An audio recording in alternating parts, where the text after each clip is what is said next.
Hi. On Monday and Tuesday, I shared some figures in regards to mental well-being in the workplace. And yesterday I shared some damning ones from an organisation called Ginger out of the US and a Deloitte report out of the UK. So today I wanted to share some of the good stats, and there's a lot of good news for those organisations prepared to invest in the mental well-being of their people.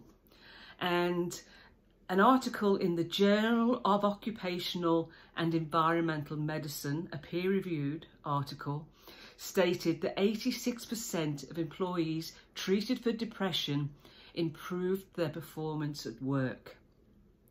86%. And furthermore, 80% of those treated for mental issues report high levels of work efficacy and satisfaction. Your people will be more engaged, more motivated, more productive, and therefore the profit will give you your return on investment. There'll be increased profitability. And I've quoted some of these figures before. The World Health Organization reckons that for every dollar invested in mental health issues or mental well-being, the return is $4 into the economy.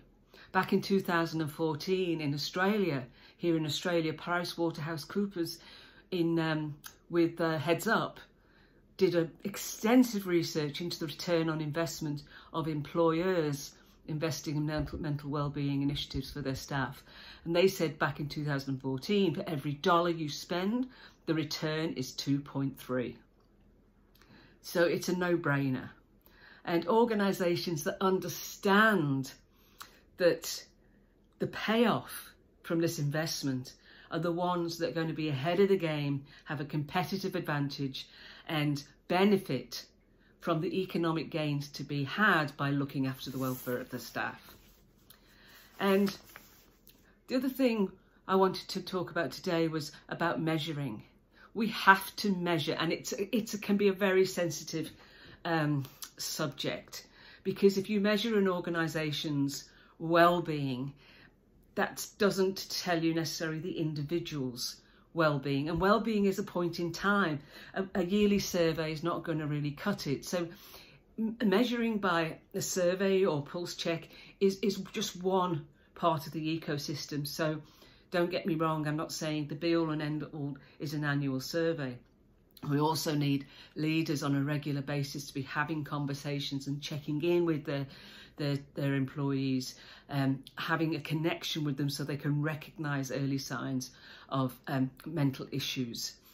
But at the moment, many ways that employers are measuring mental well-being is ad hoc, idiosyncratic, and it just doesn't make a lot of sense.